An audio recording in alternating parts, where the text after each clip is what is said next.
Welcome to Straight Outta Savannah. My guest, Deb Drummond, is here, and I'm super excited that she's come to talk to us. Deb, let the people know who you are and what it is that you can do for them. Wow. Tammy, thank you for having me on your show. It's always a pleasure and an honor to share time with people, get to know them better, and then also share to audience.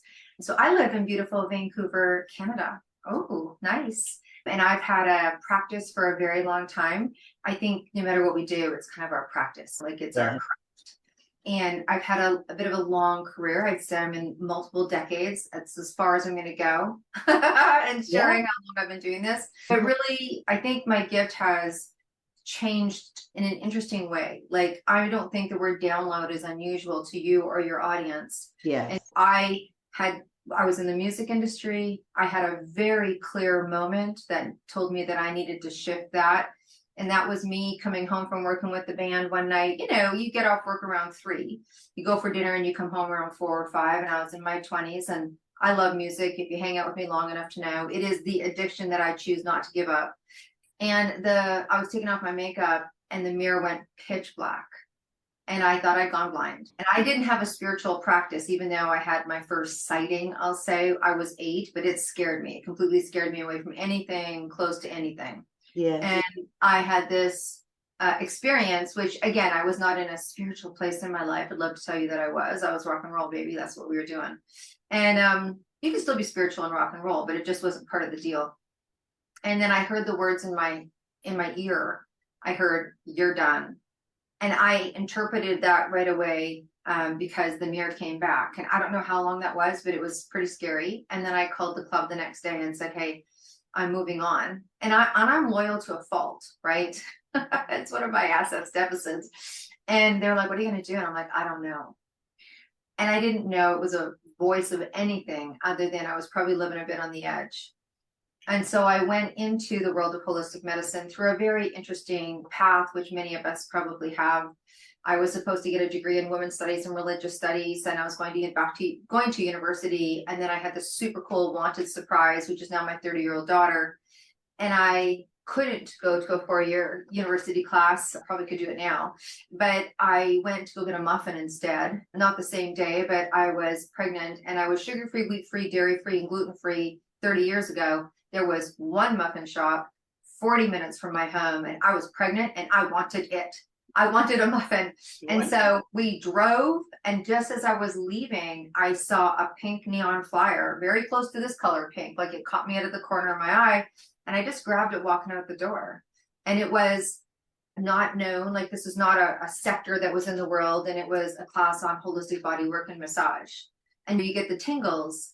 And the second day I took my class, I said, I'm going to do this the rest of my life. And that turned into a very strong practice in the holistic industry. So I worked on 30,000 clients. I thought I was doing massage. And then I would see guides walk through the room and stand around the table and start talking to me. And I freaked the heck out. Can I say the heck?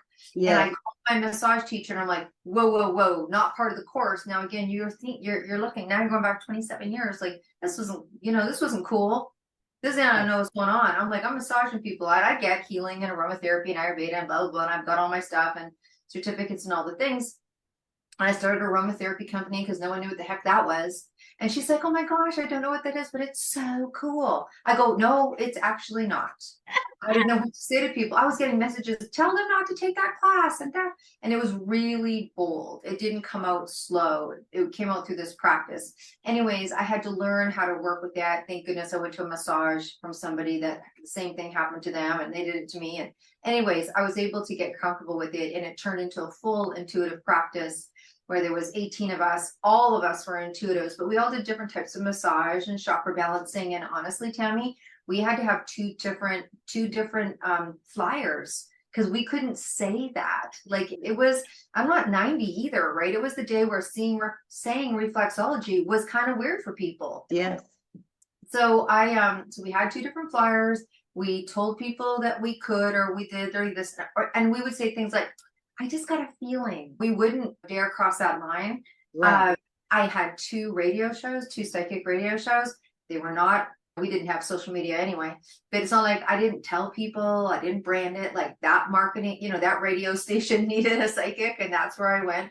It was a very interesting, it was almost trepidatious in terms of allowing that. But interestingly enough, I love business. And that's where I always say the next book I write is hashtag God pick on somebody else, because universe, spirit, God, whatever you want to call it, when it gets loud, and it always puts me in this darn pioneering, like, tell people what aromatherapy is and tell people what psychic is. And then that calling, I woke up, oh my gosh, I don't know how many years ago, I knew 3 people with a podcast. So take it back there. And I hear, you need to start a podcast. You know what I was doing at that time? I was already doing what spirit was telling me to do. So I had this big practice. Cool. You work your way. I was helping other empaths because I was, I think blessed with the ability to do business left and right. And, I was watching my friends struggle because we're empaths. We love to give it away. All right. We're just like giving it away. Oh, that's right. There's this thing called rent. Maybe we should figure that out. So there's that whole part of it, learning business. So that's what I was doing. I was like business coaching and training before people knew what business coaching and training was. We used to call it supporting and helping. Yeah. And then there's this whole intuitive world. And by the time I got this message, like, you need to do a podcast, I had been working all around the world, traveling in a lot of planes, opening markets for a very holistic brain product and a skin product, because I am a formulator. And so anyways, I was endorsing somebody else and opening their company in multiple countries. That's what I was doing. And then I hear, start a podcast. And it was one of those callings, Tammy, those callings that are kind of non-negotiable. And then the phone rang from some woman who's in East Coast. I'm in West Coast. So it's 8 a.m. I didn't look enough not to answer it. I go, hello. And she's like all bubbly because it's almost noon. And she's like, hi, I just had a download that I'm supposed to do an anthology. And I was like, what's an anthology? Like, we're talking years ago. Long story short, that kicked off a media company where I was clearly told to create an accessible and media, a global media company. And I didn't realize then, but I realized very quickly when I shifted. You want to talk about crying on the couch for 4 days? I'm going to tell you, when that message told me, so I was doing both, healing and working and healing and working and building this media company. And then I got a very clear indication that I needed to go in this direction. And instead of serving one, I needed to serve many. And I'll tell you, that was really difficult, 25 years. That's what I did. And so all of a sudden I'm supposed to go thinking that podcasts are going to save the world. Give me a break. You know what I mean? You do the work, what's happening. You're telling people, oh, you're intimate and having these. So anyways, I had a spiritual experience on a sky train. And I don't know who's listening, if they know what a sky train is, but me and my son were coming back from Thanksgiving dinner, and we don't even take the sky train. I don't even know what we were doing on there. Anyways, it's like in the air. It's kind of like a bus that's in the air. If you watch the Jetsons, it's kind of what we have up here in Vancouver. Mm-hmm. And a woman came on, and she looked like Lorena McKinnon. And you know who Lorena McKinnon is, but she's one of the most beautiful Celtic singers. Mm-hmm. And happened to be a song that I listened to enough to put it, in front of the wedding march when I got married. So she walks in and she's got this gorgeous pale skin and red hair, and Irish is all Irish. And my son, who's 12 at the time, he covers his mouth, and I go, Ocean, what are you doing? He goes, oh my gosh, that woman smells, Mom. I go, Ocean, first of all, that's rude. And I go, I can't smell anything. It was interesting. And then, but I noticed she had garbage bags with her. And I was like, oh, she's homeless. Now, we were in a situation which was, I would say, we were financially conscious. I had just come through a marital status change, and it was financial conscious time. Yes. And so we were on the sky train, and I looked in my wallet, and I had one bill, and it was the kind of bill that was too big for me at that time to just give. And then I heard this voice, and it's like, I go, I can't give that much money away. And I heard a voice, yes, you can. And I was like, oh my gosh, she didn't ask. But I walked off that sky train. My son went first. I put the money on her lap. I didn't turn back. I walked off the sky train. My body tingled from head to toe. And I heard, that's why you need to go in this other direction. You're going to be able to give more. So I literally packed up my massage practice. And I remember when I did it and sold off all the things, and I'm like, oh my gosh. And the day that I cleaned everything out of the office, there was like 15 garbage bags full of stuff. And I got rid of everything. And then I don't remember really coming home. All I remember is being in the shower in my clothes. I don't know, I'm telling you the story. I came out and I sat on the couch and I called a colleague of mine who was the first millionaire under 30 in Canada. He happened to be a really good friend. And I called and I said, I just closed the studio. He said, get in a taxi and get here now. I said, I'm on my couch in cold water, like shower. I was in my, he goes, don't move. And he came over. And it was interesting. He goes, I know exactly what it's like to close a business. And I know exactly what. So that was an interesting story to tell you. So you asked me a very simple question and I told you this, a chapter of a book. But I moved into this beautiful media company. And then here we are many years later. And we have made massive impact. And now I teach people how to utilize media in a way that truly serves you and really puts you in considerable places to be seen, so that it does really save time. And, you know, I hear a lot, I'm not 20 anymore. And so people really want to have more vast ROI and don't want to spend so much time marketing on whether it's social or whether it's this. And so I solve problems for people in terms of standing behind the curtain and helping people be in front of the curtain and teaching them what to do with that, which has always been the problem in the world of speaking and stages and TV and radio. You go on and no one tells you how to utilize it to its fullest potential. And so by putting those together, we feel like we've filled the gap in. That's what I do, my friend. And I intuitively work with people to help them get their message across. That is so, that's powerful. That's powerful. I can relate to the podcast thing because that was what happened to me. Yeah. God likes to talk to me at 3 o'clock in the morning, because, why not have a conversation Right. with God at 3 a.m.? And so, yeah, that's kind of was my story too. I got a message from God at 3 a.m. and I was at work because I used to work night shift. And God said, it's time for you to leave this place. And I said, physically, emotionally, spiritually, mentally, what you talking about? Yeah. And it was, all of the above. And so I left. I went from the East Coast to the West Coast. I packed my car and told my kids, who were grown, that I was leaving. I said, it's time for me to go. I said, I don't know. I said, I'm just going because this is time for me to do that. And I did. And I just took that trip across the country, and everything just fell in place. You know what I mean? Like I had a cousin that was there that I hadn't seen in 20 years that called me and said, hey girl, I'm out here. You can stay with me. Hey, okay.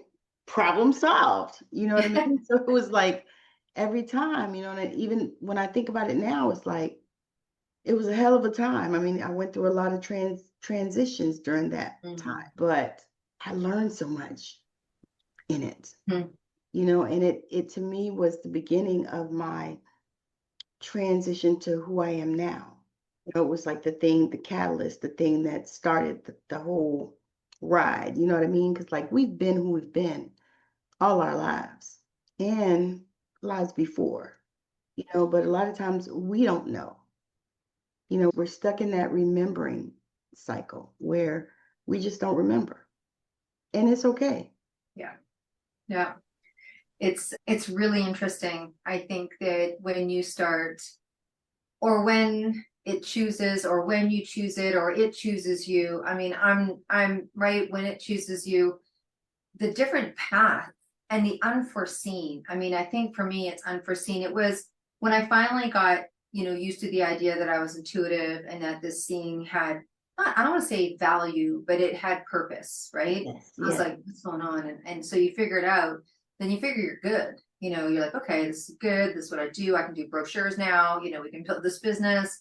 And then, right? And then all of a sudden, there's a lot of unforeseen that happens. I mean, the beautiful thing about having a sense of intuition and being an intuitive or what have you, a healer, I'm sure you experience this too, is that it gives you a stronger sense of knowingness. I mean, I think one of the blessings about it being intuitive is that we have a calmer approach Yes. to drastic change. And Yes. so when I wake up, or my baseline for stress, for example, is it's quite high. Like it takes a lot to throw me off my game, because I have an understanding. First of all, there's drama and then there's trauma.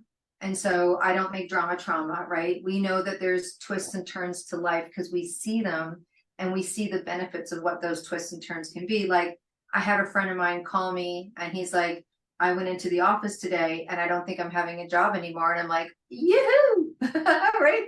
And he's not in a yoo-hoo kind of mood. I'm like, I'm not telling you not to feel your feelings, but go look for some silver linings. Like, Yeah. how big is the calling? And I think we can have approaches, not that it doesn't feel, awful when things happen or what have you, but Yeah. I think one of the benefits to being that conduit for ourselves and for people is that we have an understanding that this could just be part of the unfolding. Yes, that is absolutely.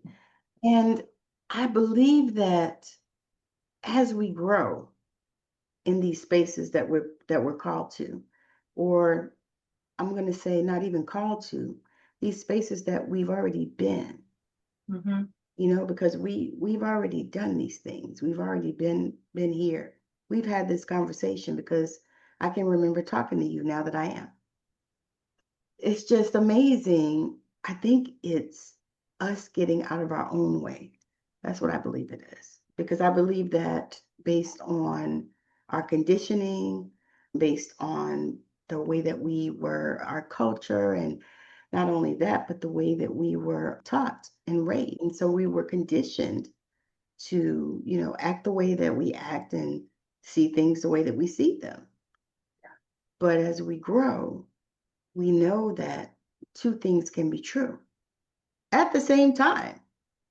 That's a good point. That's a good t-shirt. Two things can be true at the same time for the same person. Right. Not two different perspectives, like I'm right and I'm right. Not that two things can be right at the same time for the same person. That's friggin' hilarious, Tammy. Yeah. Yeah. I think for me, part of the confusion around, it's one thing to get the calling to heal people and to do readings and to work on their body and spirit. It was getting a calling to leave healing people and to go into something that the perception was that it was so not materialistic, but glam, right? Yeah. TV and da da da and ooh and ooh and ooh, who's on your show? Blah, blah. And it was like this perception of what a celebrity looks like or sounds like or must be like. And I'm like, I'm going to leave healing people to go and create a media company that doesn't sound very spiritual. You know what I mean? And it was just, that's just so not true. It was like, I get perplexed sometimes when like I got struck by it's time so loud it reverberated through my body as I was going for a walk during our world health issue. And I was on the bridge, and that turned into me producing a book of 262 women.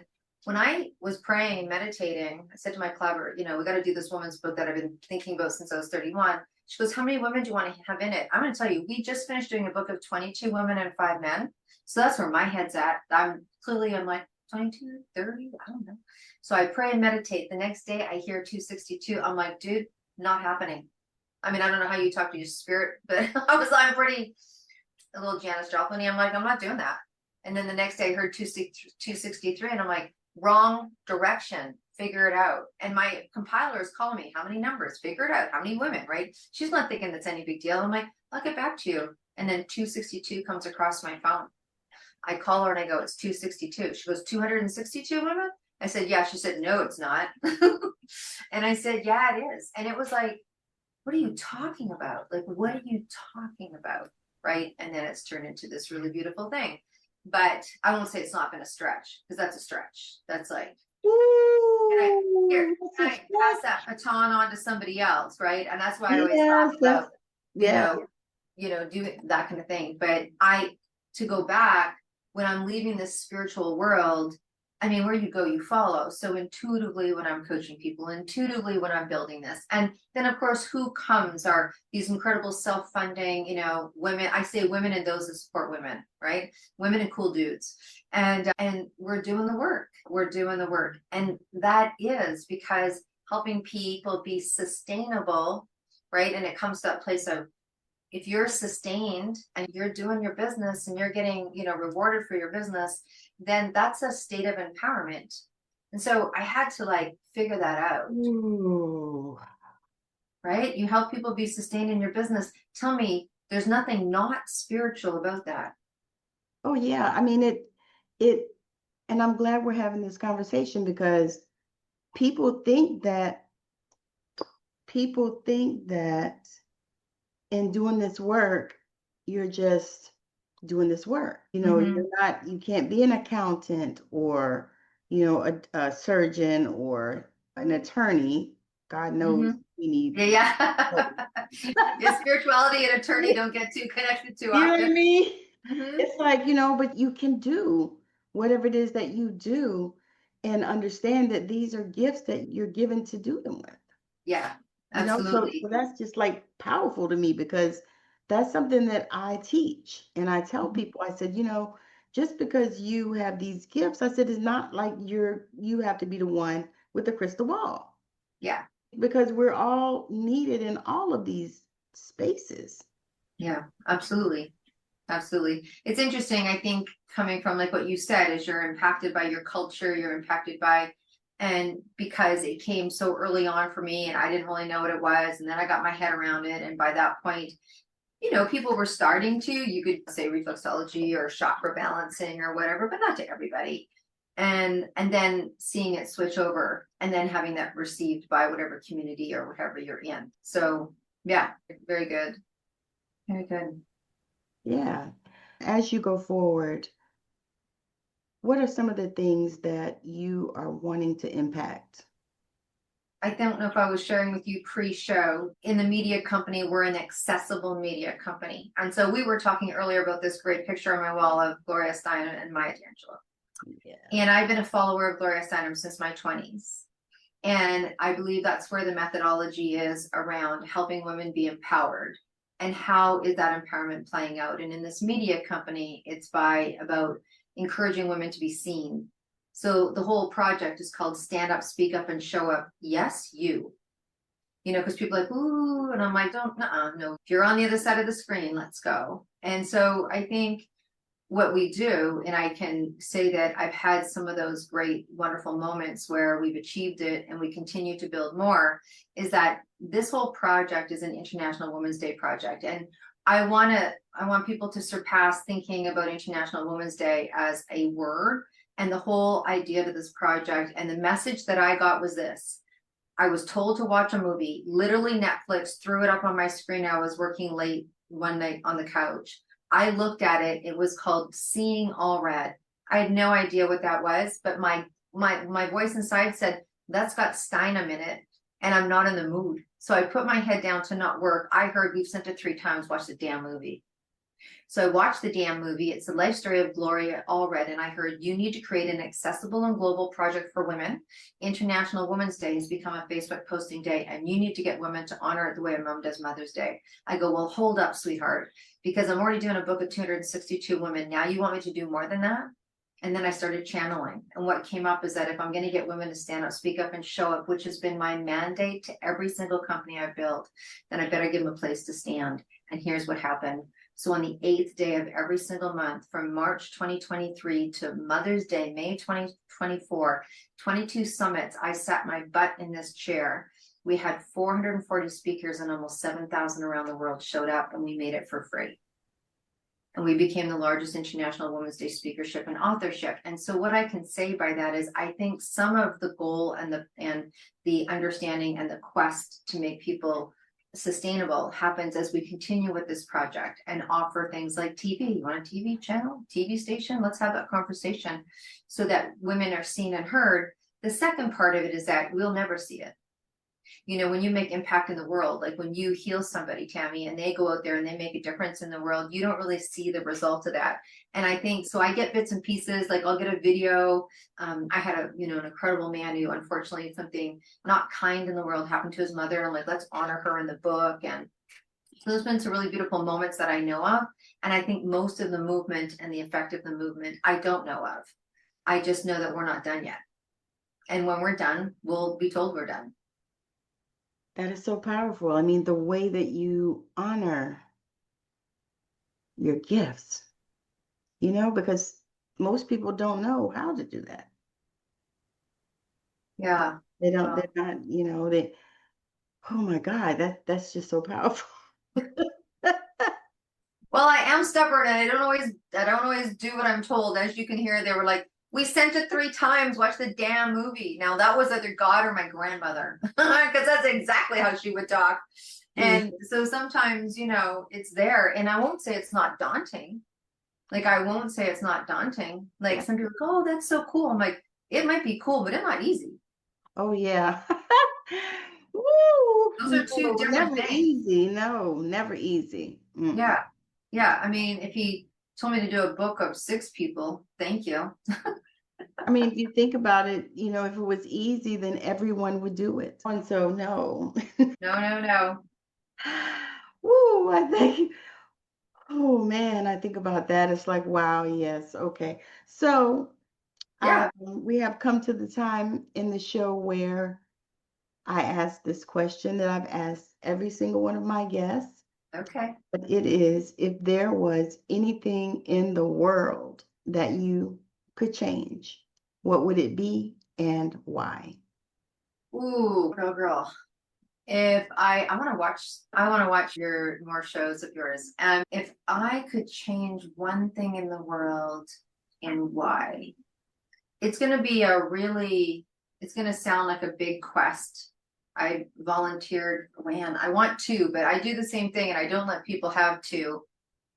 I wish that we all treated each other like different songs in a concert. And what I mean by that is that I feel that music is a really powerful healer that nobody questions.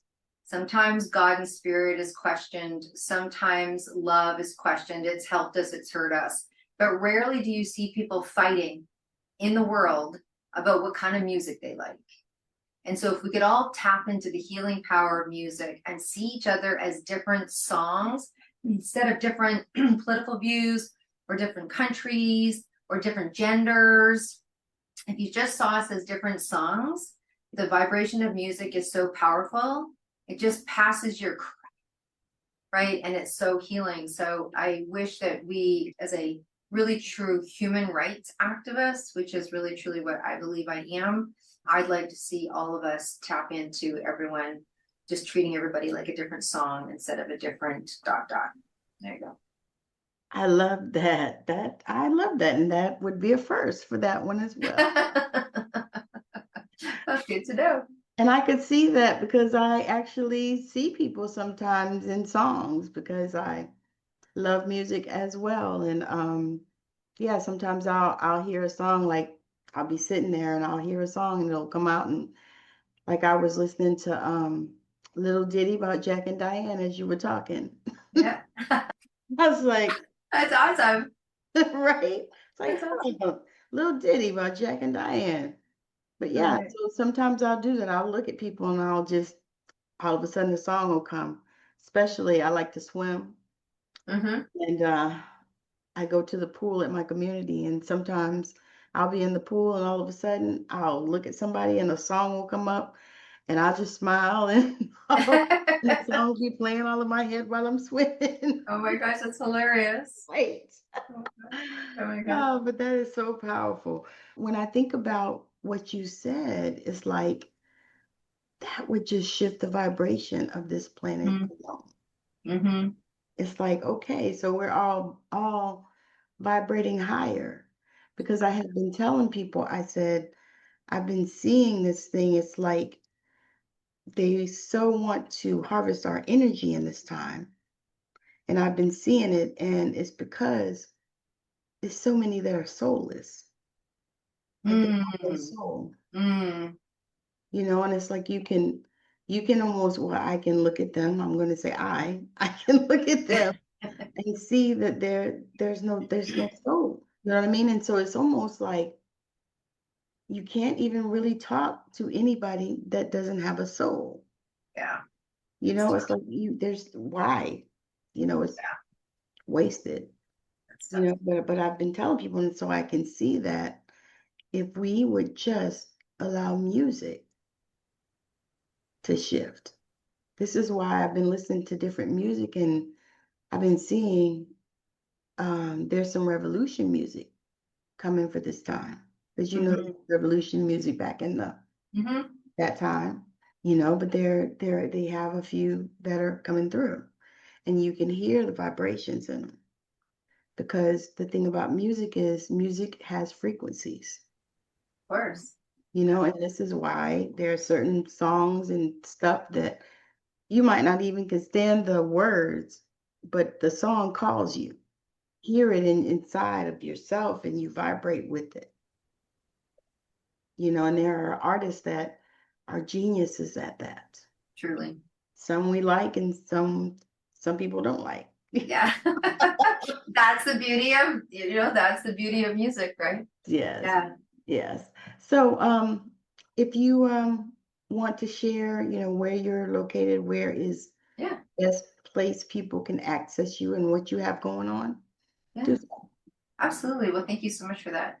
I always send people to my website because when you go to the website, you can scroll all the way to the bottom and there's a button if you want to have a conversation with me. And there's all my socials because people play on all sorts of different socials, right? So it's debdrummond.com, not hard because it's the same as my name. So debdrummond.com.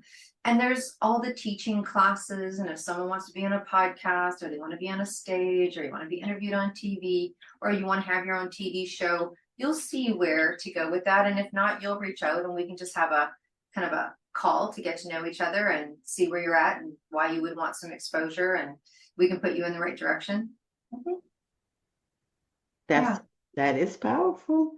All right, so you've heard it right now from Deb Drummond. She's amazing. I'm just tickled pink that we connected because Yeah. she's just a wealth of knowledge. Just a few minutes that I spent with her, I can just imagine, the wealth that she has within her, especially with all of that experience, even spiritually. Thank you so much for coming, lady. Thank you. Thank you. I appreciate you. All righty, so we are gonna tap on out. You just watched Deb Drummond. She was a wealth of knowledge. She's an extraordinary young woman doing extraordinary things.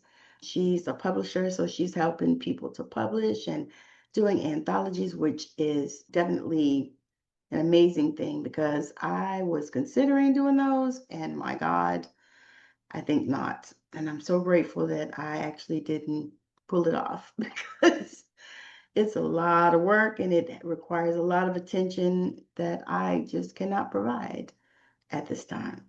And so, anyway, make sure that you continue to watch.